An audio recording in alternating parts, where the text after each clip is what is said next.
জুমার দিনে জুমাবারে কিয়ামত অনুষ্ঠিত হবে। যেদিন সূর্য পূর্ব দিক থেকে না উঠে পশ্চিম দিগন্তে থেকে উঠবে, সেই দিন হবে জুমার দিন। জুমার দিনে সূর্য পশ্চিম দিগন্ত থেকে যখন উদিত হবে, সেই দিন হবে কিয়ামতের দিন। কিয়ামতের ঘটনা ঘটাবার জন্য রব্বুল আলামিন একজন বিশেষ ফেরেশতা বানিয়েছেন। সেই ফেরেশতার নাম হলো ইসরাফিল। তাকে সৃষ্টি করার পর থেকে তিনি তার মুখের সামনে সিংহা নিয়ে বসে আছেন, আল্লাহর হুকুমের অপেক্ষায় আছেন। যখনই আল্লাহ তাকে হুকুম করবেন, তিনি সিংহাধ্বনি বাজানো মাত্রই কিয়ামতের ঘটনার উদ্বোধন হয়ে যাবে। আল্লাহু আকবার। এই সূরার প্রথম 5 আয়াতে কিয়ামতের 2 পর্বের বর্ণনা দেওয়া হয়েছে। আল্লাহর হুকুম পাওয়ার পরে ইসরাফিল আলাইহিস সালাম তিনি মোট সিংহায় ফুৎকার দিবেন 2 বার। কথা বুঝে থাকলে বলেন তো, আল্লাহর হুকুম পাওয়ার পরে ইসরাফিল আলাইহিস সালাম সিংহার মধ্যে ফুৎকার দিবেন কয়বার? প্রথমবার সিংহায় ফুৎকার দেওয়া মাত্রই কিয়ামতের প্রথম পর্ব আরম্ভ হবে, ফার্স্ট পার্ট আরম্ভ হয়ে যাবে। এই সূরা ইনফিতারের প্রথম 3 আয়াতে কিয়ামতের প্রথম পূর্বের পরিচয় দেওয়া হয়েছে। ইসরাফিল আলাইহিস সালাম যখন সিংহায় ফুৎকার দিবেন, তখন অবস্থা কি হবে আল্লাহ তাআলা বলছেন, ইদাস সামাউন ফাতারাত ওয়া ইদাল কাওয়াকিবুন তাসারাত ওয়া ইদাল বিহারু ফুজ্জিরাত। আল্লাহু আকবার। ইদাস সামাউন ফাতারাত, যখন আসমান দীর্ণ বিদীর্ণ টুকরা টুকরা আসমান যখন ফেটে যাবে, ইসরাফিল আলাইহিস সালামের সিংহার সেই ফুৎকার এতটা ভয়াবহ, এতটা বিপজ্জনক হবে যে একটা সিংহার ফুৎকারে আসমান ফেটে টুকরা টুকরা হয়ে যাবে। আল্লাহু আকবার। আমাদের মাথার উপরে যে আকাশ আছে, আল্লাহ তো একটা আকাশ বানান নাই, আসমান আল্লাহ বানিয়েছেন মোট 7টা। জোরে বলেন কয়টা? এজন্য আল্লাহ তাআলা বলেছেন, আল্লাযী খালাকা সাবআ সামাওয়াতিন তিবাকা, তিনি স্তরে স্তরে 7 আসমান বানিয়েছেন। আর এই আকাশের বিশালতা পৃথিবীর কোনো মানুষ জানে না। আপনার গ্রামে থেকে আপনি মাথা উঁচু করলে নীল আসমান দেখবেন। কুলাউড়া, মৌলভীবাজার, ঢাকা, এমনকি মিডল ইস্ট, ইউরোপ, আমেরিকা, যেখানেই যান না কেন, উপরের দিকে মাথা ধরলে, মাথা উপরের দিকে তাকালে দেখবেন আসমান দেখা যায়। এত বিশাল আসমান, যার সীমানা পৃথিবীর বিজ্ঞানও জানে না। বিশাল এই আসমান, বিশাল এই আসমান মহাশূন্যের উপরে যিনি দৃশ্যমান কোনো খুঁটি ছাড়া এই আসমানকে বানিয়েছেন, জুড়ে বলেন তিনি কে? সম্ভবত এখানে 4 বা 5 হাজার স্কয়ার ফিট জায়গা জুড়ে প্যান্ডেল করা হয়েছে। 4-5 হাজার স্কয়ার ফিটের এই প্যান্ডেল স্থাপনার জন্য এখানে কত পিলার ব্যবহার করা হলো, কিন্তু আমাদের মাথার উপরে সুবিশাল অজানা আয়তনের বিশাল এই আসমান, আমাদের মাথার উপরে একটা পিলার ছাড়াও যিনি মহাশূন্যে আসমানকে ঝুলায় রেখেছেন, তিনি কি? সে আল্লাহ বলছেন কোরআনে কারীমের 21 নম্বর সূরা সূরাতুল আম্বিয়া এর 32 নম্বর আয়াতে আল্লাহ তাআলা বলছেন, ওয়াজআলনাস সামাআ সাকফাম মাহফুযা। আল্লাহ তাআলা বলছেন, এই আসমানকে আমি এমনি এমনি বানাই নাই, এই আসমানকে আমি তোমাদের জন্য সুরক্ষিত ছাদ বানিয়েছি। পৃথিবীতে তোমরা যারা বসবাস করো, তোমাদের প্রোটেকশনের জন্য, সিকিউরিটির জন্য এই আসমানকে সুরক্ষিত ছাদ যিনি বানিয়েছেন, তিনি কে? The sky has been built as a roof for the protection of the earth. আসমানকে আল্লাহ তাআলা পৃথিবীবাসীর সুরক্ষার জন্য সুরক্ষিত ছাদ বানিয়েছেন। এই যে আপনাদের বাসা বাড়ি, আপনাদের এলাকায় এত বাড়ি আছে, আমরা আমাদের বাড়িতে আমাদের সিকিউরিটির জন্য, প্রোটেকশনের জন্য বাড়িতে ছাদ দিয়েছি, চাল দিয়েছি। বলেন তো, আমরা যদি চাল বা ছাদ না দিতাম, তাহলে শীতকালে রাতের বেলা কি আমরা বাড়িতে ঘুমাতে পারতাম? কুয়াশা পড়তো। বর্ষাকালে থাকতে পারতাম, বৃষ্টি পড়তো। তারপরে গ্রীষ্মকালে থাকতে পারতাম, দিনের বেলা তো অবস্থা সিরিয়াস হয়ে যেত। তাহলে গ্রীষ্মকাল, বর্ষাকাল, শীতকাল, সকল কালে আপনার বাড়ির ভেতরে আপনি যেন আপনার পরিবার নিয়ে একদম আরামসে থাকতে পারেন, প্রোটেকশনের জন্য, সেফটি এবং সিকিউরিটির জন্য বাড়িতে কি দিয়েছেন? ছাদ দিয়েছেন। তো এই বিশাল পৃথিবীর উপরে আসমান স্থাপন করেছেন কে?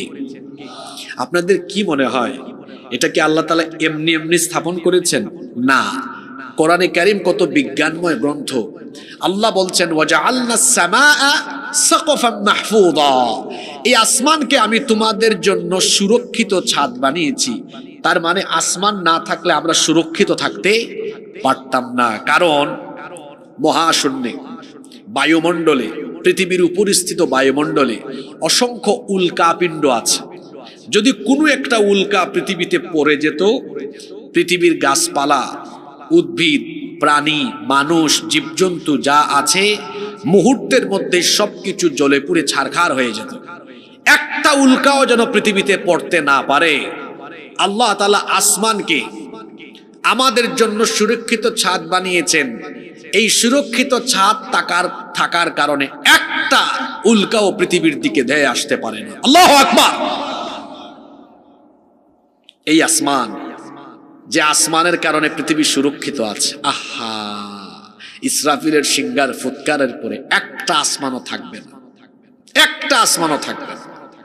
ইয়াউমা নাতাউইস সামাআ কাতাইয়িস সিজিল্লি লিল কুতুব, কিতাবের পৃষ্ঠাকে যেমন এইভাবে গুটিয়ে ফেলা হয়, সাতটা আসমানকে আল্লাহ তাআলা গুটিয়ে তার কুদরতি ডান হাতে নিয়ে একটা আছাড় মেরে সবকিছু লন্ডভন্ড করে দিবেন। আল্লাহু আকবার।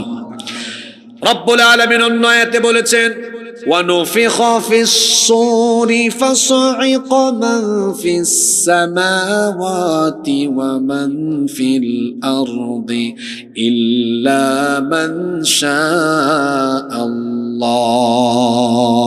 যখন ইসরাফিল সিংহায় ফুৎকার দিবে, আসমান সমূহ আর জমিনে যা আছে, আল্লাহ যাদেরকে চাইবেন তারা ছাড়া সবকিছু লন্ডভন্ড ধ্বংসস্তূপে পরিণত হয়ে যাবে। ইসরাফিল আলাইহিস সালাম যখন সিংহায় একটা ফুৎকার মারবেন, গোটা বিশ্বজগৎ এই ফুৎকারে কেঁপে উঠবে। এখন তো বাংলাদেশে ভূমিকম্প হলে পাশের দেশে হয় না, এক মহাদেশে হলে আর এক মহাদেশে হয় না, কিন্তু ইসরাফিল আলাইহিস সালাম যেদিন সিংহায় ফুৎকার দিবেন, গোটা মহাবিশ্ব একসাথে কেঁপে উঠবে। ভূমিকম্পের নামে আল্লাহর জন্য সূরা দিয়েছেন, সেই সূরার নাম সূরা জিলজাল। সেই সূরার প্রথম আয়াতে আল্লাহ বলেছেন ইযা যুলজিলাতিল আরদু জিলজালাহা, যখন পৃথিবীকে প্রবলভাবে প্রকম্পিত করা হবে, এমন ভাবে গোটা পৃথিবী কেঁপে উঠবে, এই যে আকাশের দিকে মাথা উঁচু করে দাঁড়িয়ে থাকা পাহাড়গুলো তুলার মতো উড়ে যাবে। আল্লাহ সূরা কারিয়ার মধ্যে বলেছেন ওয়া তাকুনুল জিবালু কাল ইহনিল মানফুশ, দুনা তুলার মতো এগুলো উড়ে যাবে। সূরা মুজাম্মিলে আল্লাহ বলেছেন ইয়াউমা তারজুফুল আরদু ওয়াল জিবালু ওয়া কানাতিল জিবালু কাসীবাম মাগিলা, পাহাড় সহ এই পৃথিবীকে ঝাঁকুনি দেওয়া হবে, আর এই পাহাড়গুলো বালুর মতো উড়ে যেতে থাকবে।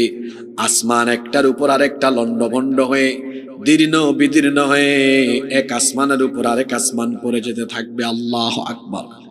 ইসরাফিলের সিংহারে ফুৎকারের পরে পরিস্থিতি কত জটিল হবে আল্লাহ পরের আয়াতে বলেছেন ইদাস সামাউন ফাতারাত وَإِذَا الْكَوَاكِبُ انتَثَرَتْ وَإِذَا الْبِحَارُ فُجِّرَتْ।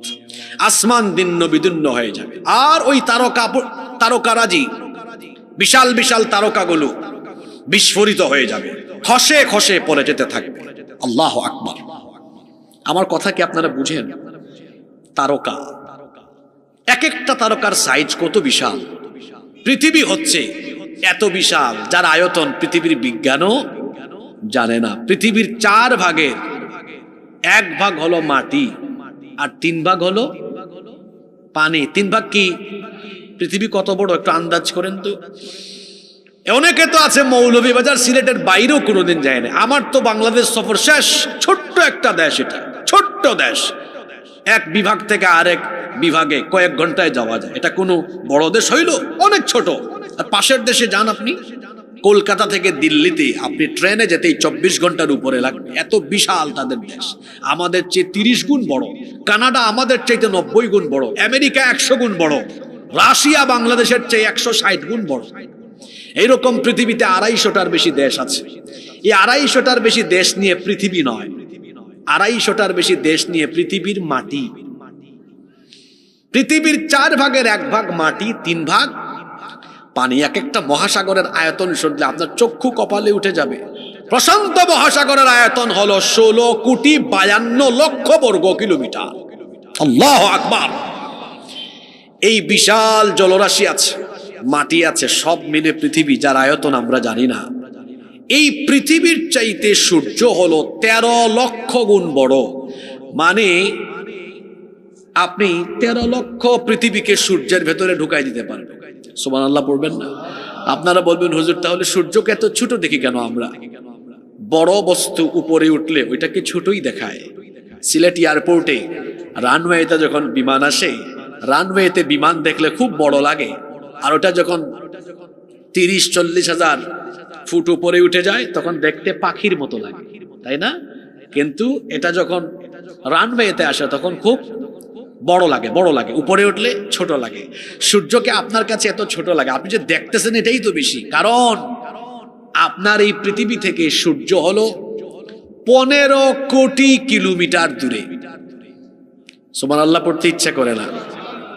কত কোটি? 15 কোটি কিলোমিটার দূরে। এই সূর্য হলো পৃথিবীর চাইতে 13 লক্ষ গুণ বড়। এই যে সন্ধ্যার পরে মাগরিবের পর থেকে আসমানে আকাশে কিছু তারা দেখতেছেন না, এই তারাগুলো দেখা যায় আরো ছোট, কিন্তু আসলে কি সাইজ ছোট না। এক একটা তারকা কত বড়, অ্যাস্ট্রোনমি ম্যাগাজিন তথ্য বের করেছে। অ্যাস্ট্রোনমি ম্যাগাজিনে বলা হয়েছে বিজ্ঞানের সর্বশেষ প্রাপ্ত তথ্য অনুযায়ী বিজ্ঞানীরা এখনো পর্যন্ত যে তারকা পর্যন্ত পৌঁছাতে পেরেছেন, ওই তারকা মানে এর বাইরে তারা এখনো যাইতে পারেন নাই। এখনো পর্যন্ত তাদের যন্ত্রপাতি দিয়ে যে তারকা পর্যন্ত যেতে পেরেছেন সেটার নাম তারা দিয়েছেন YU স্কুটি। YU স্কুটি গুগলে আপনারা সার্চ করবেন, YU স্কুটি। এটার আয়তন তারা বলছেন যে সূর্য পৃথিবীর চেয়ে 13 লক্ষ গুণ বড়, তাদের যন্ত্রপাতি নিয়ে যতটুকু যেতে পেরেছেন ওই তারকাটা হলো সূর্যের চাইতে আরো 500 কোটি গুণ বড়। সুবহানাল্লাহ বারেত কি এখন জানো? মাথার ভিতরে হামান নেই তা কিতা কইরাম। আপনার পৃথিবীর আয়তন বিজ্ঞানী হলো বাপ দাদা এবং জানে না এটা কত বড়। ও পৃথিবীর চাইতে সূর্য হইল আরো 13 লক্ষ গুণ বড়। যাও সাই এবলা এখন তারা যন্ত্রপাতি লিয়ে যতটুকু গেছে অতটুকু পর্যন্ত গিয়া যে তারকার সন্ধান পাইছে ইটা বলে আরো সূর্যর চাইতে আরো 500 কোটি গুণ বড়। এবার সুবহানাল্লাহ মুখি দি বারণ না, ওটাও কি তার সবচেয়ে বড় না আরো বড় আছে? আরে মহাশূন্যে তো বিলিয়ন বিলিয়ন তারকা রয়েছে, এমন অসংখ্য তারকা আছে যেখান পর্যন্ত কিয়ামত পর্যন্ত বিজ্ঞানীরা যেতে পারবে না। আল্লাহু আকবার। আমি জানি না আপনারা এই সূরার তাফসীর কিভাবে বুঝতেছেন। আল্লাহ সেই তারকার কথা বলছেন, ওয়া ইদাল কাওয়াকিবুন তাসারাত, একটা ফুৎকার মারবে তারকাগুলো ফেটে ফেটে চূর্ণ বিচূর্ণ হয়ে যেতে থাকবে। আল্লাহু আকবার। কিয়ামতের ঘটনা এটা। তো তারকা তো সূর্য থেকে বড়, আর সূর্যের অবস্থা কি? ওই যে আয়াতে আল্লাহ বলেছেন ফাইদা বারিকাল বাসারু ওয়া খাসাফাল কমারু ওয়া জুমিআশ শামসু ওয়াল কমার ইয়াকুলুল ইনসানু ইয়াউমাইযিন আইনাল মাফার। চাঁদ আর সূর্যকে একাকার করে দেওয়া হবে, একটার সাথে আরেকটা ধাক্কা খায়া ফেটে গিয়ে চূর্ণ বিচূর্ণ হয়ে যাবে। আল্লাহু আকবার। সূর্য নাই, চাঁদ নাই, তারকা নাই, অন্ধকার হয়ে যাবে সব। কয়টা সিঙ্গার ফুৎকারে ওই জন্য মাইক মেন বাই হলে মাইকের আওয়াজ দিচ্ছেন, ইটা মাইকে সর্বোচ্চ আমরা খানও ফাটাইতে পারেন, বুঝলেন নি আপনি? আমি তো যেহেতু আমার আয়াতল লগে আজকে দেখছেন রিলেটেড নাই, প্রথম সিঙ্গার ফুৎকার দেওয়ার বাদে ওই যে সূরা জুমার রয়েছে, যারা পৃথিবীর বাচ্চা থাকবে ওই সময় নিকৃষ্ট মানুষের উপরে কিয়ামত অনুষ্ঠিত হইব।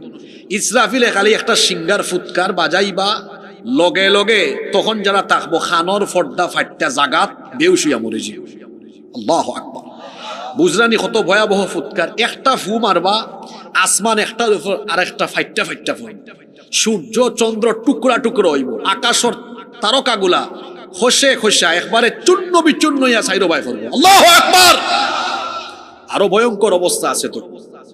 আল্লাহ কইরা ওয়া ইদাল বিহারু ফুজ্জিরাত, 3 নাম্বার আয়াত।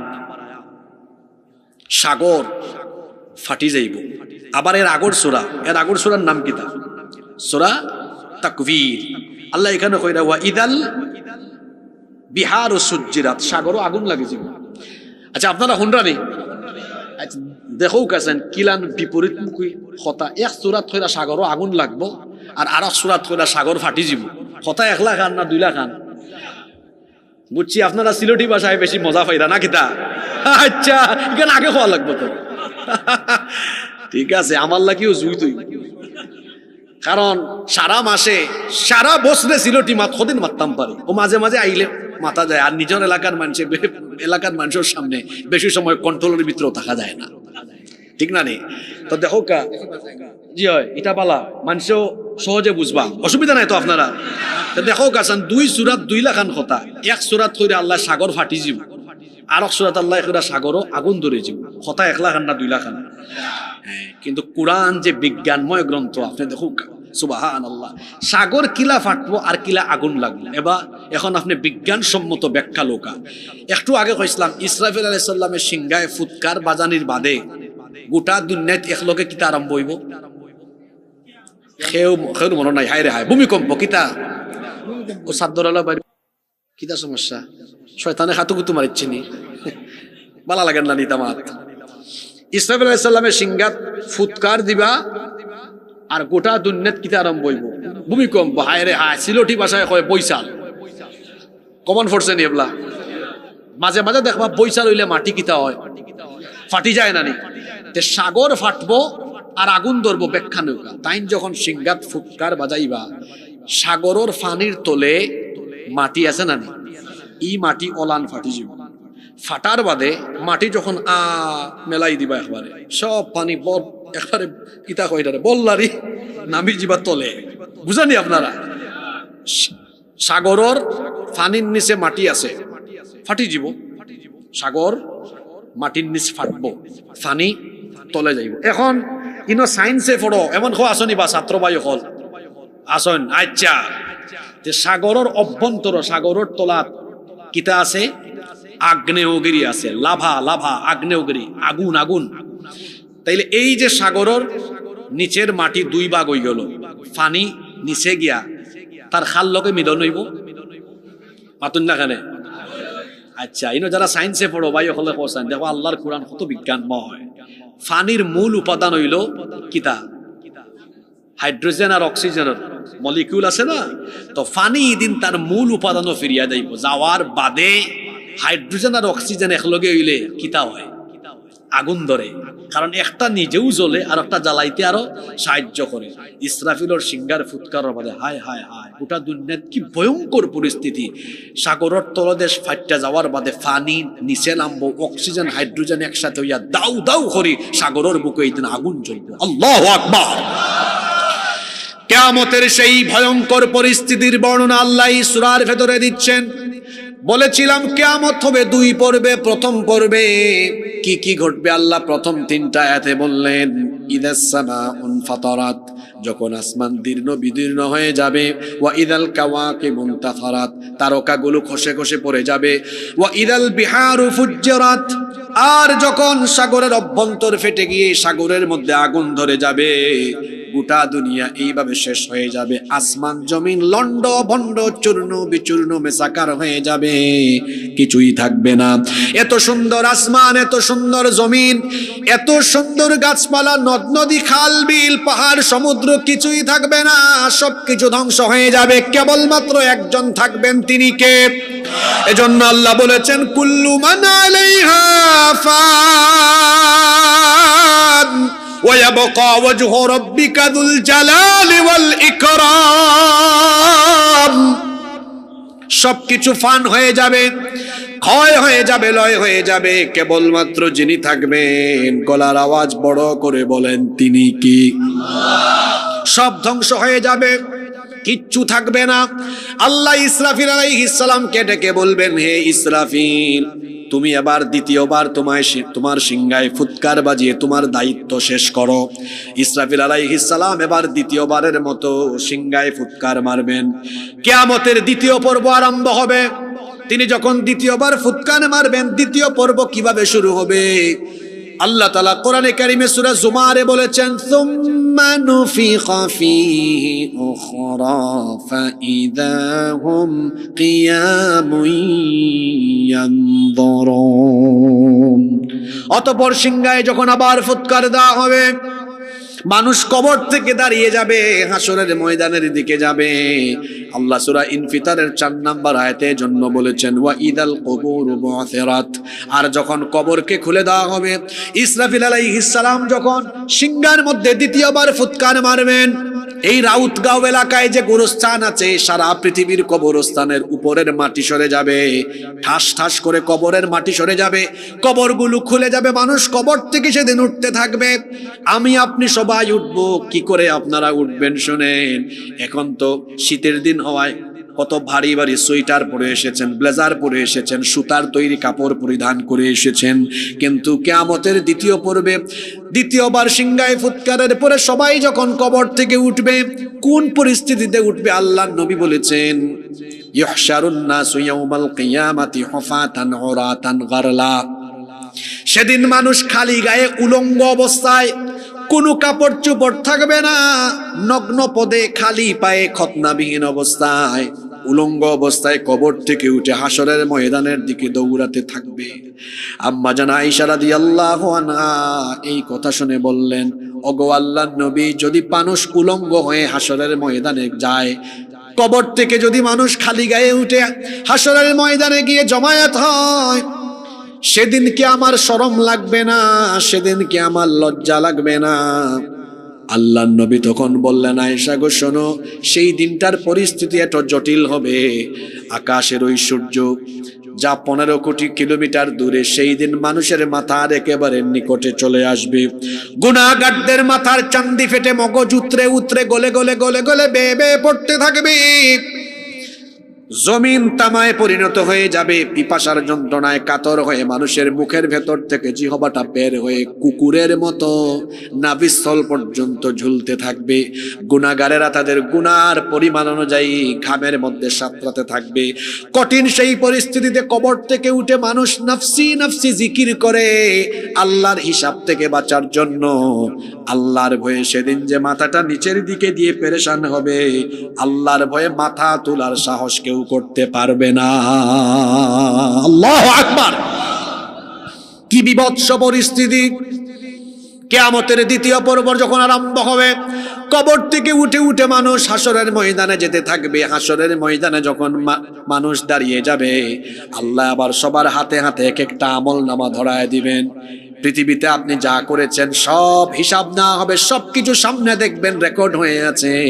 এজন্য আল্লাহ পরের আয়াতে বলেছেন, আলিমাত নাফসুম মা কদ্দামাত ওয়া আখারাত। মানুষের জীবনের আগের পরের সব জিনিস তাকে জানিয়ে দেওয়া হবে। জন্ম হওয়ার পর থেকে মৃত্যু পর্যন্ত পৃথিবীতে যত সুকর্ম করেছেন, যত কুকর্ম করেছেন, সব কিছু আপনার সামনে দিয়ে দেওয়া হবে। প্রথম 5 আয়াতে আল্লাহ তাআলা কিয়ামতের 2 পর্বের বর্ণনা দিলেন। প্রথম পর্বে দুনিয়া সহ গোটা বিশ্ব জগৎ ধ্বংস হবে। দ্বিতীয় পর্বে মানুষ কবর থেকে উঠে হাসরের ময়দানে দাঁড়াবে। কথাগুলো বুঝে থাকলে বলেন তো দেখি, আমরা এসেছিলাম আল্লাহর কাছ থেকে, ফিরে যাব আবার কার কাছে? আসতে বলবেন না, জোরে বলেন, কার কাছে? প্রথম 5 আয়াতে আল্লাহ কিয়ামতের বর্ণনা দিয়ে আপনাদের সবাইকে এবার আল্লাহ প্রশ্ন করছেন, বান্দারে তুমি যেহেতু আমার সামনে একদিন হাজির হবে, আমার সামনে দাঁড়াবে, তো তোমার কাছে আমার জিজ্ঞাসা হলো, ইয়া আইয়ুহাল ইনসানু মা গররাকা বিরাব্বিকাল কারীম। হে মানুষ, মা গররাকা বিরাব্বিকাল কারীম, কোন জিনিস তোমাকে তোমার মহান রব সম্পর্কে গাফেল করে ফেললো? কোন জিনিস তোমাকে ধোঁকায় ফেলে দিল? আমি তোমাকে বানালাম, সৃষ্টি করলাম আমার কাছে, তুমি আবার ফিরে আসবে। একদিন আমার সামনে দাঁড়িয়ে তোমাকে বিচারের সম্মুখীন হতেই হবে।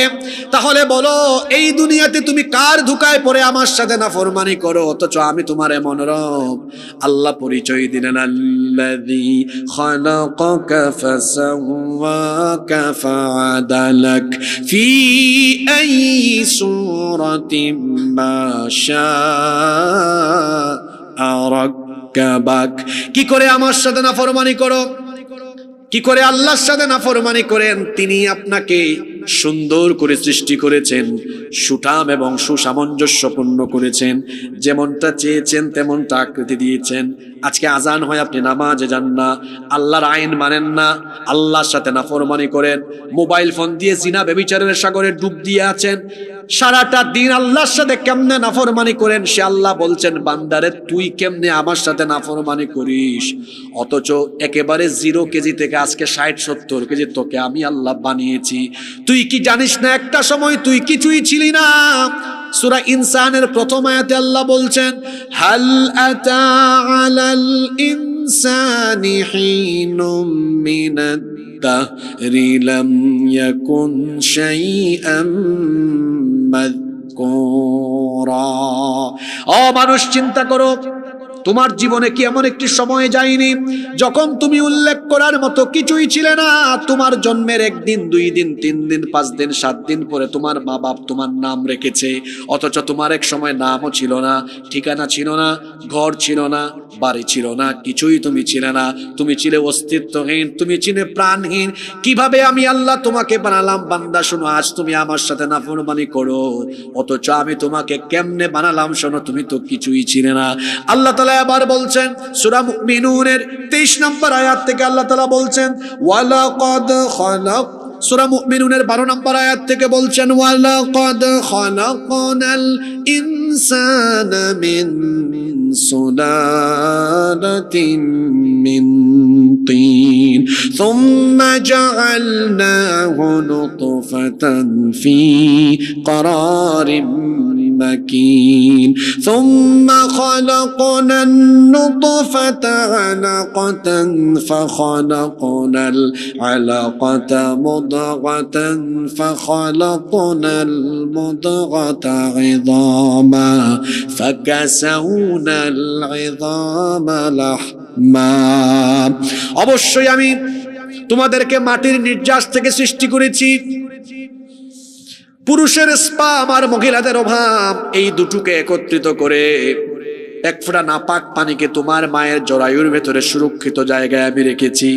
তুমি এত বড়াই করে, এত অহংকার করো, তাকাব্বুরে ভরা তোমার জীবন, অথচ এমন 1 ফোঁটা নাপাক পানি থেকে আমি আল্লাহ তোমাকে বানানো আরম্ভ করেছি, যেই নাপাক পানি বের হয়ে গেলে মানুষের উপর গোসল ফরজ হয়ে যায়।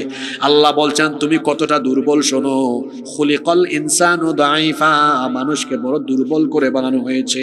আল্লাহ তাআলা বলছেন মাত্র 1 ফোঁটা নাপাক পানি তোমার মায়ের জরায়ুর ভেতরে আমি সুরক্ষিত জায়গায় রেখে দিলাম। তোমাকে আমি দেখো 7 মাস, 8 মাস, 9 মাস, 10 মাস তোমার মায়ের পেটের ভেতরে কিভাবে আমি আল্লাহ তোমাকে বানালাম। এখন তো আল্ট্রাস্নো আছে, মায়ের পেটে বাচ্চার বয়স যখন 1.5 মাস 2 মাস হয় কত গ্রাম ওজন এটা জানা যায়। 200 গ্রাম, 250 গ্রাম, 300 গ্রাম। আমি একটা মিসকিনরা বুঝবে না, বিবাহিতরা এটা ভালো জানে।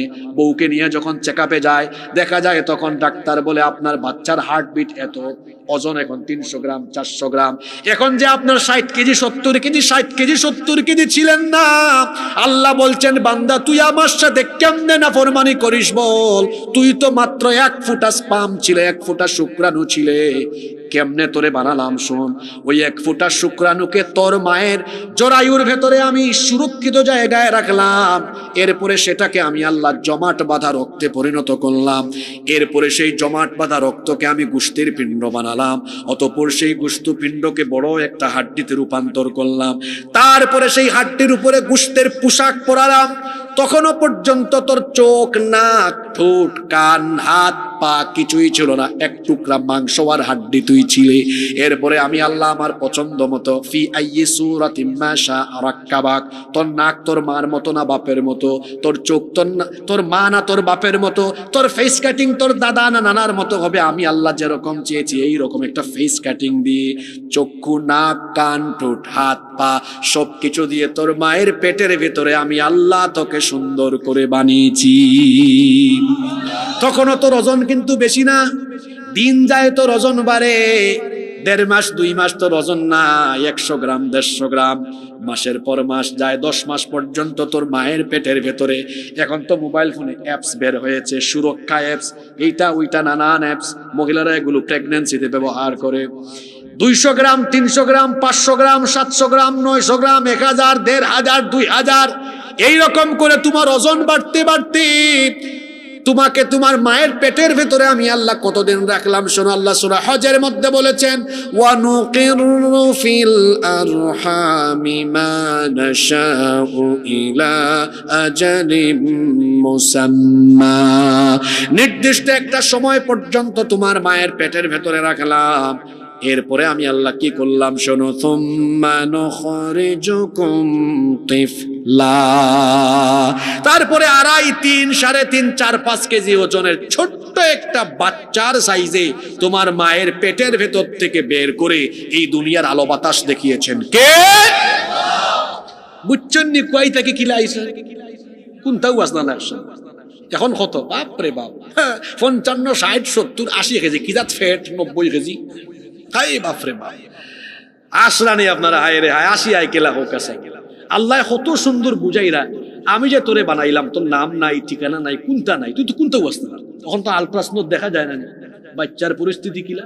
আল্লাহ কইরা ও যে 1 ফুটা না ফাঁক পানি থাকি বান্দা আমি তোমারে মায়া করি বানাইছি, বানাইয়া তোমারে তোমার মার ফেটোর ভিতর থেকে বাইর করছে, বাইর করিয়া এর বাদে দেখো হায় রে হায় তোমারে খেউ খাওয়াইবার খেউ নাই। তুমি যখন আইসো দুনিয়া তোমার তো ভাষাও নাই, আব্বা খাইতাম আম্মা খাইতাম হইতেও পারো না। আমি আল্লাহ কিতা করছি, তুমি দুনিয়ায় তাওয়ার আরো আগে তোমার মার বুকর মাঝে আমি আল্লাহ তোমার লাগি খানা বানায়া রাখছি। সুবহানাল্লাহ, আল্লাহর কত রহমত। ছোট্ট একটা বাচ্চা সে যদি দুধ পান আরম্ভ করে আর যদি গ্লাস থাকি জেলা ফানি বাড়য় ওলান যদি দুধ সে খাওয়া আরম্ভ করে তাইলে তার গলাত আটকে যেতে পারে অথবা তার সমস্যা হইতে পারে। বর্তমান চিকিৎসা বিজ্ঞানী হলে কইরা আল্লাহ কি আল্লাহ মার স্তনের মাঝে মোট 32টা ছোট ছোট ছিদ্র বানাইছেন। সুবহানাল্লাহ, এত খুব আরাম করি বাচ্চা দুধ পান করতে পারে। আল্লাহ কইরা এইভাবে তোরে আমি দুধ পান করাইলাম, তোর দাঁত লাগবো, তুই তো অ্যাপ্লিকেশন দিছ না, বরাবর আল্লাহ আমারে দাঁত দেও, মাছ মাংস খাইতাম, যখন টাইম হয়েছে আমি দিছি তোমার, না চাইতে দিছি, এভাবে তুমি বড় হইছো, তুমি বালেক পর্যন্ত আমি ফেরেশতারে না করছি কোনটা লিখ না। এরপরে বালেক হওয়ার বাদে তোমার লাগে আমার বিধান কার্যকর করে দিছি। ও বান্দা, তোমারে আমি মায়া করি বানাইলাম, তোমারে খাওয়াইলাম, আমার দেওয়া অক্সিজেন, আমার দেওয়া নিয়ামত তুমি ভোগ করলাই, আমার ইবাদত করো না, নামাজ নাই, ইবাদত বন্দেগি নাই, হারাম পথে কামায়, আর যত অন্যায় অপরাধ আছে সবটা করেন। আল্লাহ জিকাইরা মা গররাকা বিরাব্বিকাল কারীম, তুমি আমারে খাও, কোন জিনিস তোমারে ধোঁকা দিয়া আমার ইবাদতটাকে তোমারে দূরে রাখলো, তুমি এখানে আমার নাফরমানি করো। যুবক মানুষ তুমি, আমি আল্লাহ নিষেধ করছি বিবাহ বহির্ভূত আরাম রিলেশন হইল না, তুমি ও বাড়ি হো বাড়ির ফুরিন তোরে ফোনে সাতাও, তুমি মোবাইল আতো লইলেও অশ্লীল ভিডিও দেখো, তুমি মোবাইল আতো লইলেও তোমার চরিত্র বিধ্বংসী সব কাজ তুমি করো, চকুর জিনা আরম্ভ করো। আজ বেশিরভাগ যুবক ফাইন নষ্ট হইরা মোবাইলের অপব্যবহার কইরা কইরা রাত 3টা 4টা পর্যন্ত তারা মোবাইলও তাহাজ্জুদ করে, 3টা 4টা পর্যন্ত হজাক থাকে, ফজরের নামাজ পড়ে না, ঘুম থাকি উঠে 11টা 12টার সময় সকালে নাস্তা করে না। যারা সকালে নাস্তা করে না ইতার ফেট হইল গ্যাসের কারখানা, ইতার হেড অফিসও ঠিক থাকে না, আর সমাজ নষ্ট করেন যেন বই ইনো বুঝাতো কিতা হয়। আপনারা আশীর্বাদ লাগে হয়েছে না কিতা, বাস্তব কথা এগুলা।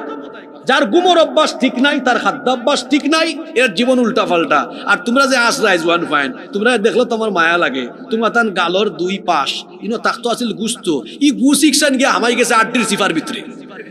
আর আটবো এমন লাগান লাগে উহে ফরিজার বুড়া মানুষ লেখে এনার্জি আছে তার নাই দেখবা এখন গাল কিলা আমাইছে শক্তি নাই এনার্জি নাই তার এনার্জি থাকতো কিলা তার যৌবন তো নষ্ট আর সিফায় সাফায় মোবাইল দিয়ে তার যৌবন শেষ এরপরে আসে লজ্জা শরম নাই রাতের বেলা আপনি মোবাইল হাতে নিয়ে দরজা বন্ধ করে দিয়ে কি করেন আপনার বাবা জানে না মা জানে না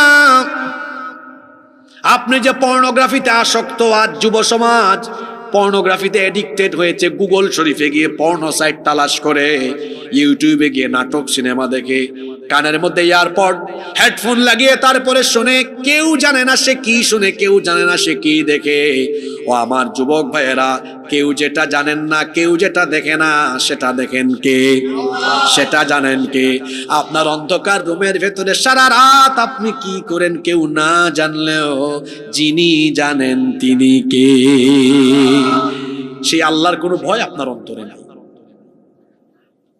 আল্লাহ আপনাকে বলছেন আমি তোমাকে এত সুন্দর করে বানালাম আমার দেওয়া নেয়ামত তোমাকে ভোগ করালাম তুমি নামাজ আদায় করো না তুমি আমার হুকুম মানো না এই যে নামাজের কথা আমি সব জায়গায় বলি আরে আমাদের নামাজের কোনো খবর নাই আল্লাহ নবীর সময় মসজিদ ছিল কাঁচা উপরের ছাদ ছিল খেজুর পাতার ছাউনি নিচে কোনো দামি টাইলস দামি কোনো কার্পেট ছিল না মসজিদ ছিল কাঁচা কিন্তু মুসল্লি ছিল পাকা আমাদের মসজিদ এখন হয়েছে পাকা কিন্তু মুসল্লির অভাবে আমাদের মসজিদ থাকে ফাঁকা 5 ওয়াক্ত নামাজের কোনো খবরই নাই আমাদের সবচাইতে বড় দুশমন তার নাম হলো ইবলিস তার নাম শয়তান এই শয়তানকে আল্লাহ জান্নাত থেকে বের করে দিয়েছেন কি না দেওয়ার কারণে মাত মকুদি বারণ না কিতা দিছে না কয়টা মাত্র ডেইলি আমরা লাগি আল্লাহ নমাজ দিছেন হক্ত দেখি হিসাব করে হোক আছেন 5 ওয়াক্ত নমাজ খালি ফরজ নমাজ 17 রেখাত এই প্রতি রেখা তো সাজদা আছে 2টা গুণ করুকা 17 2 গুণে ইবলিস হে একটা সেজদা না দিয়া জান্নাত থেকে আউট আল্লাহ এখন গেট আউট ফ্রম হিয়ার এখান থেকে বাইরো get out from the paradise জান্নাত থেকে বারো হে একটা না দিয়া জান্নাত থেকে বারোই গেছে আল্লাহ তাআলা বারো করে দিলেন আমরা প্রতিদিন 34টা না দিয়া জান্নাতে যাওয়ার লাগি রেডি বুঝা যায় জান্নাত আমার মামুর বাড়ি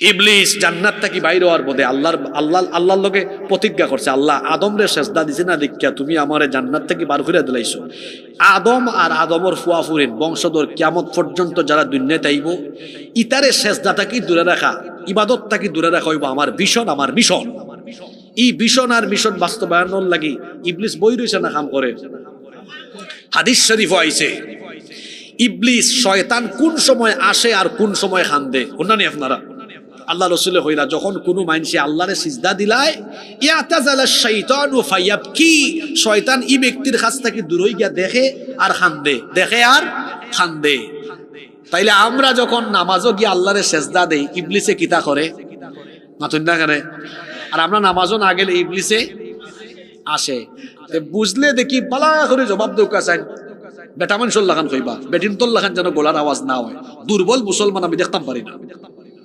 আমরা নমাজও গেলে ইবলিসে আসে না খান্দে আরো জোরে হোকা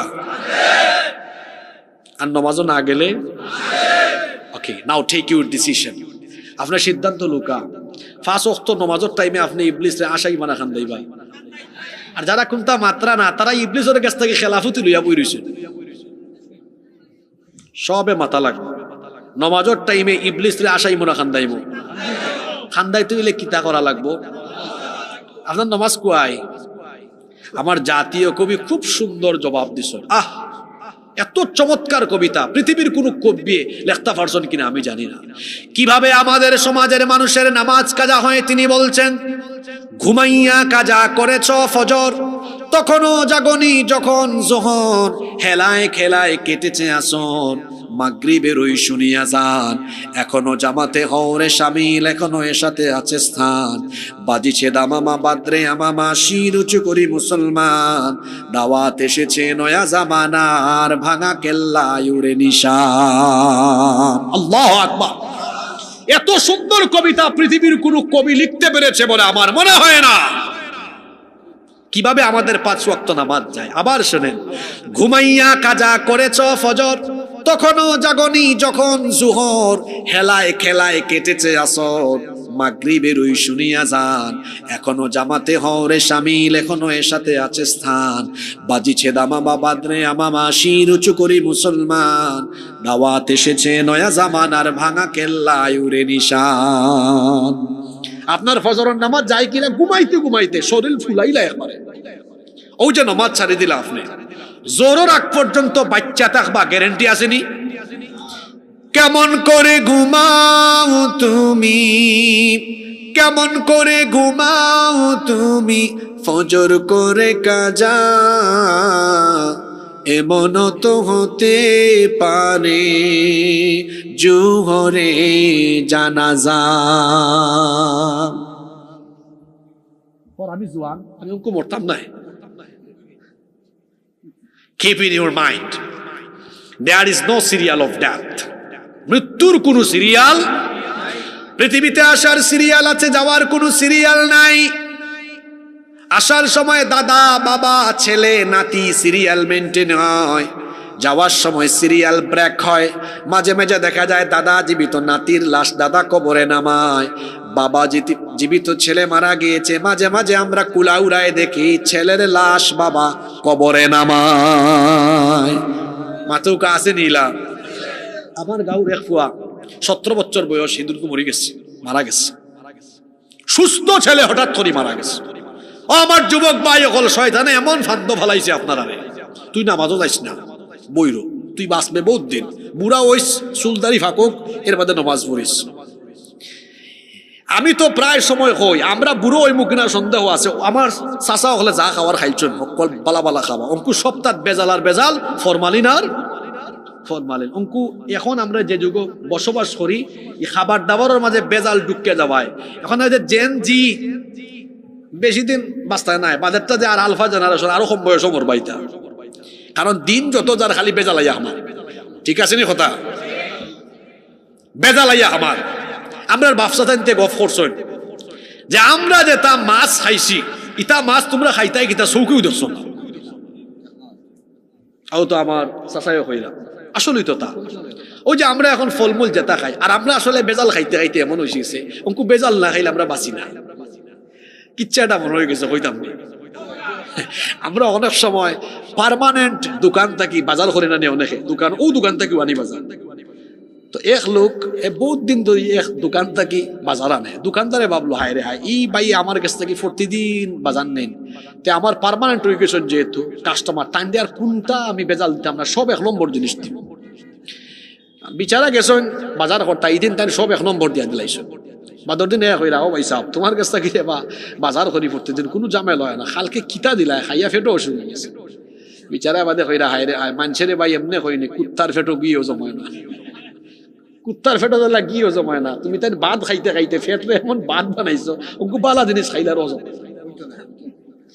এটা একটা উপমা দিলাম আর কি, যে আসলে আমরা ভাত খাইতে খাইতে, ফসা জিনিস খাইতে খাইতে এমন অবস্থা হয়েছে যে এখন ফসা না খাইলে বাঁচি না আমরা। আমার যুবক ভাই হলরে ফাও দরিয়া হয়ে যেলাম, ভাই হল নমাজ চাইল না, কারণ নমাজ হইল ইসলামের সবচাইতে গুরুত্বপূর্ণ আমল, সবচেয়ে বড় আমল হইল নমাজ। আল্লাহ রসুলের হাদিস খান কইলাম, কত ওয়াজ লাগে না রে ভাই, বুঝলে তুরা কথাইও বোঝা যায়। ও যে হাদিস খান কইলাম, হাদিস খান করলাম যে আমরা নমাজও গেলে শয়তানে খান্দে, আর না গেলে শয়তানে আসে। এখন আপনারা বুঝা হোক আছেন, আমরা কি শয়তানরে আসাইমু, শয়তানরে খুশি করবো? তে শয়তানরে আমরা খান্দাই খান্দাই আমরা গাঁও থাকি বার করে দিব। এই গাঁত শয়তানের কোনো প্রশ্রয় নাই, আজান হইলে মসজিদ আমরা ভরপুর করে দিলাই ইনশা। রাজি আসুন নিশব, খারা খারা রাজি নাই আত্মলোক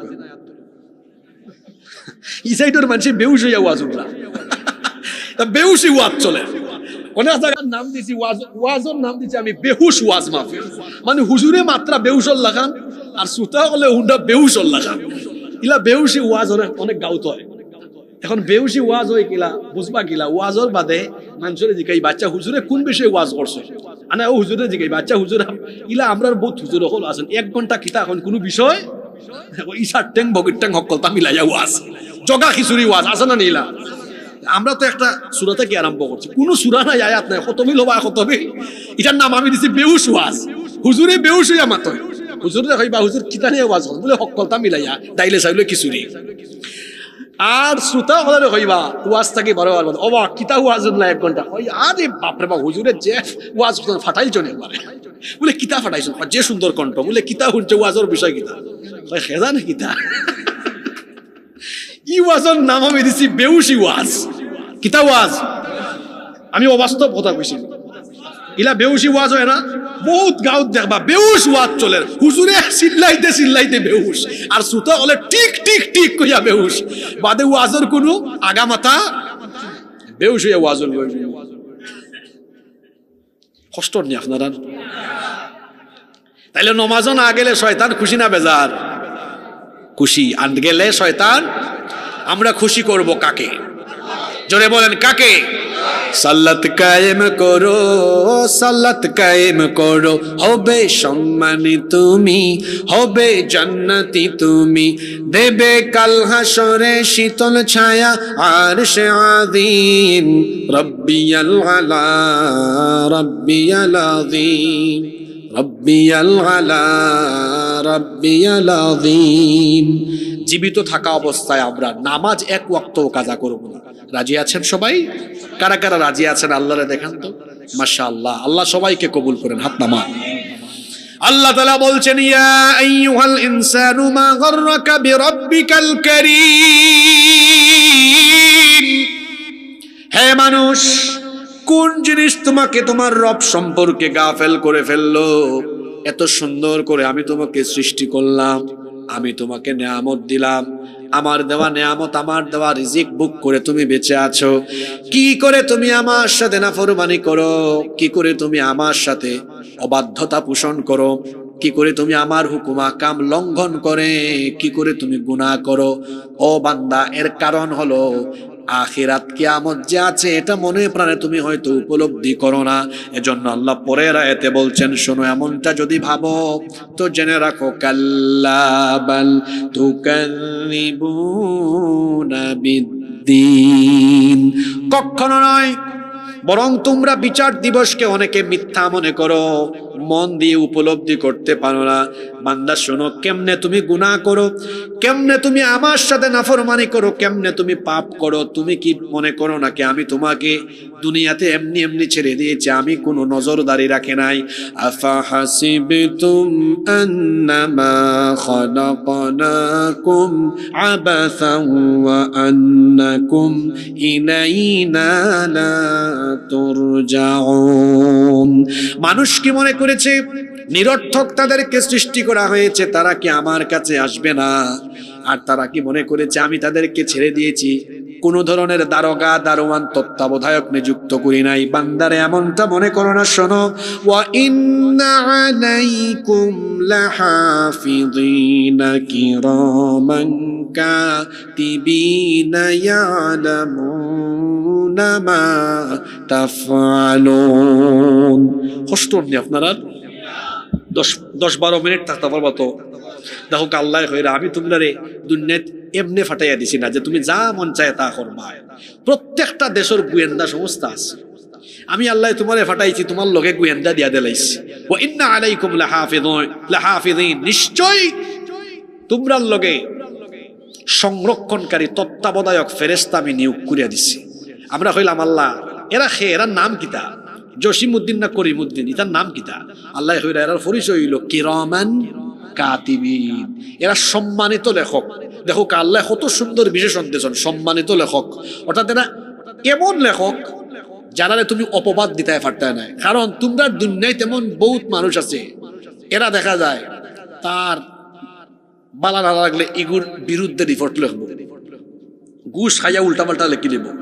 আমারই ফেরেস্তা হলে সের পক্ষেও লেখতো নাই, সের বিপক্ষেও লেখতো নাই, ঘুষও খাইতো নাই, জুলুমও করতো নাই। একবারে সলিড তোমরা যা করবা তা লেখবা। আর কয়জন ফেরেস্তা? মাতৌকা কয়জন? নাম হইল কিরামান। আল্লাহ কইরা এই দুইজন ফেরেস্তা, একজন তখন ডানে আর একজন ইয ইয়াতালাক্কাল মুতালাক্কিয়ানি আনিল ইয়ামিনি وعن الشمال قعيد ما يلفظ من قول إلا لديه رقيب عتيد তোমরা ডাইনে আর বামে দুইজন ফেরেশতা দিছি যত বালা কাম করো ডাইনের ফেরেশতা লেখন যত বাদ কাম করো সব বামর ফেরেশতা লেখন তারা লেখা তো আসো তুমি এমন একটা কথা হও না এমন কোনো কাম করো না যা আমার ফেরেশতা লেখা রাখেন না সব রেকর্ড করাও সব রেকর্ড করাও তুমি যে সিফাই সাফাই আন্দার গুন্দার যা করো সব ক্যামেরা করা হয়ে গেছে ও যে ক্যামেরা অতগুলো আমার সামনে খালকো যদি সকালবেলা আমি উঠতে খাই গত খাইলে আমি রাউতগাঁও গেছি না ওয়াজও করছি না অত হচ্ছেন প্রমাণ আছে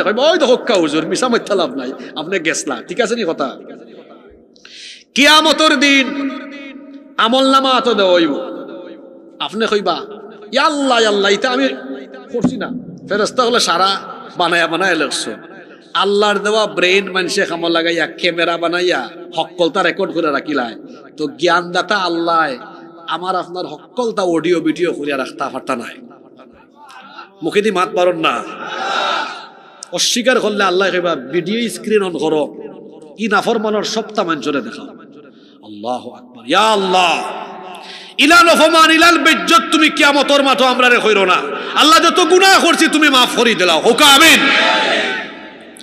হৃদয়ের খান্দি কথাগুলো উপলব্ধি করুক ও যুবক ভাই হল আন্দার গুন্দার কিতা করছো দোয়াল লাগাইয়া সব রেকর্ড হয়ে গেছে রে ভাই ইটা যদি কিয়ামতের দিন দেখানি হয়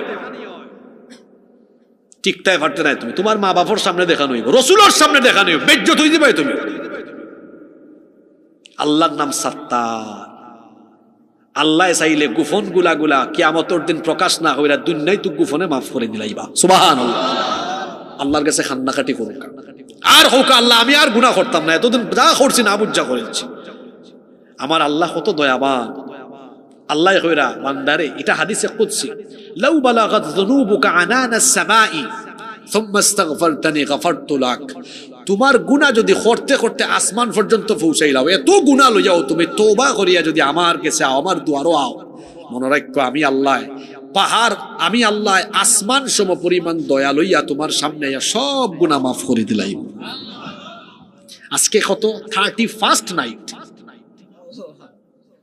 31st কত লুচ্চামি বদমাইশি সারা পৃথিবী তৈব আর এই রাউতগাঁও আমরা কোরআনের মজমাত বিশ আমরা বছরের শেষ দিন কোরআন শুনলাম শেষ বালা যা সব বালা তওবা দিয়ে আরম্ভ হইব হ্যাঁ নাচের গার নাচতে নাচতে কোনো যে মরি যাবে এর কোনো গ্যারেন্টি আছে নি যদি কোকা গ্যারেন্টি আছে নি কনসার্ট এদিন শুনলাম সিলেট আলিয়ার মঠো মৌলানা ডক্টর এনায়েতুল্লাহ আব্বাস হিসাব ইসলাম ওয়াজ করতা ইবা স্টেডিয়ামও কনসার্ট হায় রে হায় আমি তো ফোরর দিন শুনিয়া অবাক আমিও তো সিলেটের সন্তান আমি বড় লজ্জা পাইছি শাহজালাল রহমতুল্লাহ আলাইহির কবরের পাশে শাহজালালের মাটিতে এই ধরনের কনসার্ট চলবো শাহজালাল রহমতুল্লাহ আলাইহির রুহানি সন্তান এখন থাকতে তো এটা হওয়ার কথা নাই তাও ওয়াজর মাইক বন্ধ কইরা গান চলবো যুবক ভাই ওখানে কইরাম শাহজালাল রহমতুল্লাহ আলাইহির এই পবিত্র মাটিতে এই ধরনের কোন নাচ গান বাজনা আমরা করতে দিতাম না আল্লাহু আকবার জিন্দাবাদ জিন্দাবাদ শাহজালালের তলোয়ার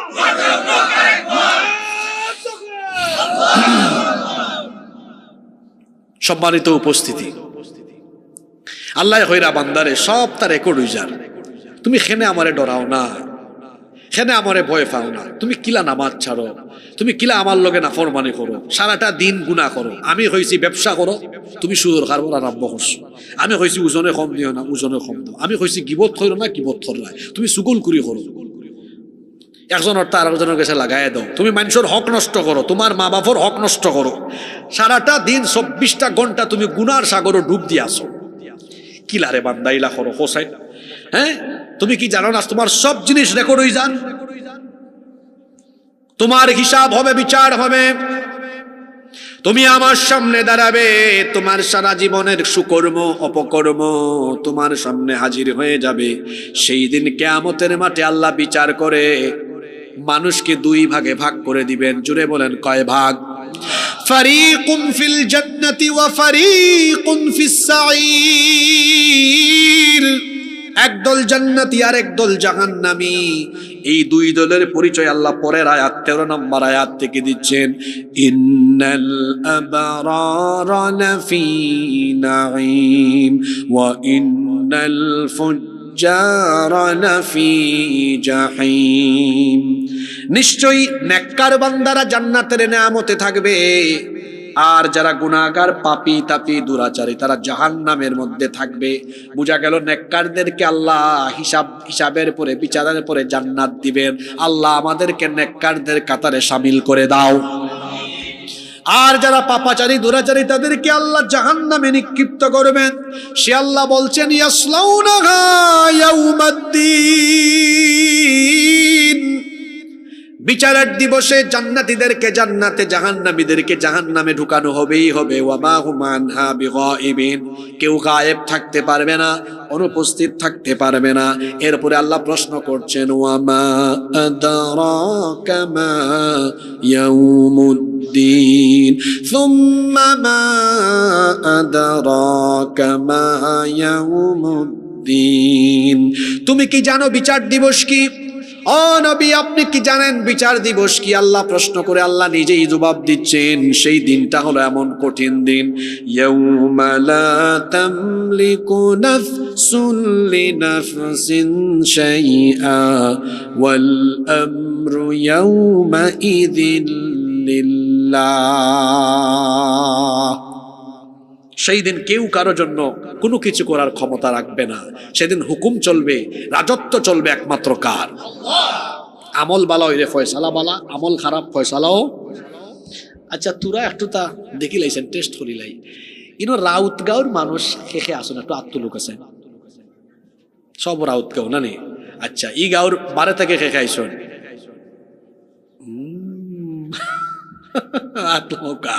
তাহলে এই গাঁওর মানুষ ওয়াজও বেশি না বারা গাঁওর মানুষ ওয়াজও বেশি? ফাটাফাটি আছে নাকি তাই না? বেশি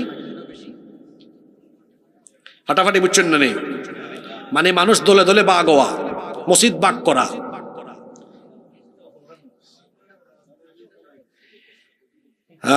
মিল্লামিশা চলবা, দেশের পরিস্থিতি যে খারাপ, মিল্লামিশা চলবা। আলিম উলামা হল একটা হবা, কৌমি, আলিয়া, ফুলতলি, সরসিনা, জামাত, হেফাজত, খেলাফত সব মিল্লামিশা চলবা। আমরার দেশও অনৈক্যর কারণে মুসলমান হল ক্ষতি বেশি হল। আমরা যত বেশি মিল্লিয়া চলমু তত বেশি মুসলমান হল শক্তিশালী হইবা। হিংসা নিন্দা বাদ দিতে হইব যে আমি কৌমি, আমি আলিয়ারে দেখতাম পারি না, আমি আলিয়া, আমি কৌমি দেখতাম পারি না, ইরান হইতো না। জমাত, হেফাজত, তবলিগ, সারসিনা, ফুলতলি, হেফাজত, জমিয়ত, চরমুনাই যত জন আসর সব আমরার ভাই। আমরা মিল্লা বিশ্বাস চলব, এলাকার মাঝে কোনো বিভেদ আমরা গটাইতাম না। খেরে আমরা মুসলমান হল যদি আলাদা আলাদা হয়ে যাই তে ইসলাম বিরোধী হলে আমরার মাথা খাটাল তৈয়া, খাটাল তারা ভাঙ্গিয়া খাইব, আমরা খালি চাইয়া চাইয়া দেখব। আর আমরা যখন এক থাকবো তখন এই সুযোগ কেউ পাইতো নাই। ও যে গত 15টা বছর কি আলিয়া, কি কৌমি, কি জমাত, কি হেফাজত, কোন দলের হুজুর বাদ গেছে না। ফয়লা যখন সাইদ হিসাবে ধরা হইল তখন আমরা অনেকে চুপচাপ আসলাম, মনে করছি না আমরা দলন নাই, যেসা উগদানে চুপচাপ বই রয়েছি। এখন বাদে দেখি দেখো কা আমরা নিজে নিজে কৌমি আলিয়া বাক করি, আর ইসলাম বিরোধী হলে তারা বাক করে না। তারা মৌলানা মামুনুল হক রে না যে জেলো রাখে, আমির হামজারে না একই জেলো রাখে। ঠিক আছে নি কথা? এই সময় কৌমিও এক জায়গার থাকো, আলিয়াও এক জায়গার, হিনো জামাত হোক, হেফাজত হোক, খেলাফত হোক, হয় সবরে একলগে বান্ধ।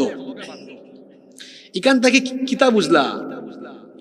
আমরা যে টুপি দিয়ে ইসলাম বাক করি তারা বাক করে না। ইসলাম বিরোধী হলে সব টুপিওয়ালারে, সব আলিম ওলামারে দুশ্মন মনে করে। সুতরাং আপনি বুঝৌকা মনের সব হিংসা নিন্দা বাদ দৌকা। আমি ব্যক্তিগতভাবে কৌমির আলেম ওলামা হলের সম্মান করি, আলিয়ার উলামা হলের সম্মান করি। আমি তবলিগ পছন্দ করি, আমি ফুলতলি পছন্দ করি, আমি সরসিনা পছন্দ করি, আমি জামাত পছন্দ করি, হেফাজত পছন্দ করি। হুজুর আপনার থেকে হল ভাই আছেন না, যারাই মুসলমান তারা আমার ভাই, তারা আমার বিভেদ থাকতো ওখানে আমরার মাঝে। আমরা আল্লাহ কয়জন, নবী কয়জন, কিতাব হকান, আমরা অত দরাদরি করে লাভ আছে। আমাদের প্রভু এক, এক নবীর উম্মত, জীবন বিধানে ওই শিবানী কোরআন। তবে কেন এক নও হে মুসলমান, এক হও এক হও করিয়া বান। আমরা এক হইলে আমরা শক্তি। আমরা যদি এক থাকতাম, এই বাংলাদেশে একজন আলিম অখলর আত্মরা লাগাইয়া জেলো হারানোর সাহস ই বাংলাদেশে কেউ রইল না। মানুষে কয় ডুস খাইলে হুশ হয়, তা আমরা ডুস খাইছি এখন হুশ হয়ে যাবে, আর আমরা আলাদা থাকতাম না। সব আমার ভাই। এই বাংলাদেশে যদি আমরা সব একমত আইতাম পারি, এই বাংলাদেশে কোরআনের শাসন খুব শীঘ্রই কায়েম হয়ে যাব ইনশাআল্লাহ। আচ্ছা, আপনারা সবে কোরআনের শাসন চাইননি?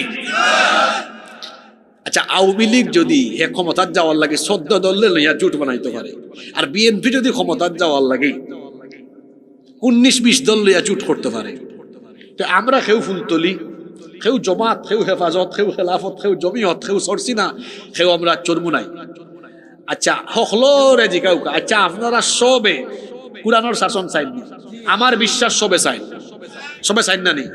আপনার মাঝে তুরা মসলা মাসাইলের যে পার্থক্য আছে, ইকনান্তরে আমরা এক গালাত রাখিয়া শুধুমাত্র কোরআনের শাসনের লাগি আমরা কি সব একবার একমত হয়ে যেতাম পারি না? যদি একমত হয়ে যেতাম পারি, আপনারা দেখবা খাইল যদি আমরা ঘোষণা দিই আমরা সব এক হয়ে গেছি, তাহলে ফরুদিন বাংলাদেশের মানুষে কইবা বাংলাদেশের দায়িত্ব আমরা হুজুর হলে দিলাইছি। কিন্তু হুজুর হলের ভিতরে তো হিংসা বেশি, হিংসা কমাইতেই পড়ে ভাই। আমি আমি আমি তো স্কুলও পড়ছি পয়লা, আমার বংশত কোনো আলিমুলামা নাই। আমার আব্বাই আমার স্কুল থেকে দরিয়াই না, মাদ্রাসা থেকে সর্বোচ্চ ডিগ্রি নিছি, ইউনিভার্সিটি তো পড়াশোনা করছি। তো সব মানুষের লোকে মিল্লা মিশা দেখছি আমরা হুজুর হলের ভিতরে হিংসা নিন্দা আছে। ইটা সারি দৌকা ভাই, এক ভাইয়ে হয়েছিলা বাইরে বাই ফাল্লার মাঝে ব্যাং রাখা জ্বালা কঠিন, ফাল্লাত ব্যাং রাখবাই গেলা খালি ফাল মারে, ও বলা হুজুর হলের এক কাতারও বুয়া নিয়েও কঠিন। তবে যদি হুজুর হলের এক কাতারা বুয়াইন যায়, বাংলাদেশের ইতিহাস বদলে যাবে। আপনারা দেখবা এই দেশে হুজুর হলের বক্ত সবচেয়ে বেশি। আপনি যেমন আচ্ছা খোকা সাইন মৌলানা মামুনুল হক, খালিদ সাইফুল্লাহ আইয়ুবী সাহেব, তার বাদে মৌলানা নুরুল ইসলাম অলিফুরি সাহেব, বাংলাদেশে এলান কবির বড় বড় বিখ্যাত আলেম হলের যদি আপনারা এক মাঠও আনন্দ জাগাওই বলি মানছে এবলা। ওই যে সিলেট আগামী মাসও এমসি কলেজের মাঠও মাহফিল হইব, কিন্তু দেশ বিখ্যাত আলিম উলামা হলে জাগাওই বলি। ওই যে প্রতি বছর আমরা সিলেট ফুলতলি সাহেব রহমতুল্লাহ আলাই ইসালে সোয়াব মাহফিল, কত মানুষ জানি না। সারসিনার যাইবা দেখো মানুষ, আর মানুষ ফুরফুরাত যাইবা মানুষ, আর হাটাদারি মাদ্রাসাত জ্ঞাত হায় রে হায় মানুষ। আর তার মানে যে ভাই হুজুর মানুষ সবাই আসেন, এই সব হুজুর হলে যদি এক জায়গাত করা হয় বুঝলানি কিতা হইতে পারে। কারণ শয়তান আইয়া আমরা এমন ভাবে অনৈক্যর মাঝে রাখতো সারা ইসলাম বিরোধী হল তো আসুন দুশ্মনিত যে হুজুর হলে এক হইতে দিও না, কারণ হুজুর হলে এক হয়ে গেলে আমরা শেষ। আর আমরা হুজুর হলে বুঝিলাই একবার আমরা খেনে একজন আর একজন তাকি দূরে যাইতাম। সব আমরার ভাই, সব আমরার ভাই। আর আমরা যারা মাহফিল ওয়াজ নসিহত করি বিভক্তির কথা যেন আমরা না হই, সব আমার ভাই। জমাত, হেফাজত, খেলাফত, জমিয়ত, ফুলতলি, সরসিনা, যারাই মুসলমান সব আমার ভাই। আমরা সব যদি ঐক্যমত হয়ে যেতাম পারি, এই বাংলাদেশও কোরআনের শাসন কায়েম হয়ে যাব ইনশাআল্লাহ। সুতরাং আমি আপনার কাছে অনুরোধ করব, আমরা কোনো বিভেদ নাই, আমরা ঐক্য চাই। সব রাজি আছেন নি? আজকে সূরা ইনফিতারের আলোচনা আমরা করছি, এখান থেকে সবচেয়ে বড় শিক্ষা কিতা আমরা কয়েকটা পয়েন্ট হইয়া তার বাদে শেষ করব। কষ্টই জানি আপনারা, আমরা আলোচনার বাদে দোয়া করে উঠবো, মোনাজাত করে যাইব আজকে ইনশাআল্লাহ। প্রথম কথা হইল আমরা এই জীবন শেষ হয়ে যাব একদিন, কিয়ামত হইব। ওই যে আমরা বেনমাজি হয়ে গেলাম বাইরে, আপনার নমাজ ছাড়লা আমার ভাই সাউকা সারতে সারতে সারতে সারতে একদিন তো এই জীবন শেষ হয়ে যাব, শেষ হয়ে জীবন। আনি আল্লাহর সামনে দাঁড়াইবা, এই ওয়াজ আপনারাও জানেন। আল্লাহ ফয়লা আপনার কাছ থেকে কোন আমলের হিসাব নিবা হোক আছেন খেনে বেনামাজি হইতা। আমি আপনার আর ফাও দূরিয়া হইয়া দিলাম, আল্লাহর ওয়াস্তে নমাজ ছাড়বা না, পারবার ইনশাআল্লাহ। 2, যেহেতু পরকালও আমরা আল্লাহর সামনে দাঁড়াইব, এর লাগে আমরা আল্লাহর বিধানের বিপরীত কোনো কাম করতাম না ইনশা। 3 নম্বর, আমরা গোপনে কোনো গুনাহ করতাম না, কারণ খারে গোপন রাখবো আমরা হোক আছেন 2 জন ফেরেশতা আমরার লগে আসুন না নাই, আসুন না, আর আল্লাহ তো দেখরা, আল্লাহ সব জানেন, আমরা গোপনে কোনো গুনাহ করতাম। 4 নম্বর, জান্নাতে যাওয়ার একটা আমলও আমরা ছাড়তাম না ইনশা। 5 নম্বর, আমরা আল্লাহর হকর পাশাপাশি মানুষের হক আদায় করব ইনশা। 6 নম্বর, আমরা ঠেলাঠেলি করিয়া নিজেরা মারামারি করতাম না, সব আমরা এক থাকব ইনশা। এই 6টা কথার উপরে আল্লাহ আমরা আমল করার তৌফিক দাও। মাহফিল কমিটির সম্মানিত সভাপতি সাহেবের কথা থাকলে আমরা শুনবো, না থাকলে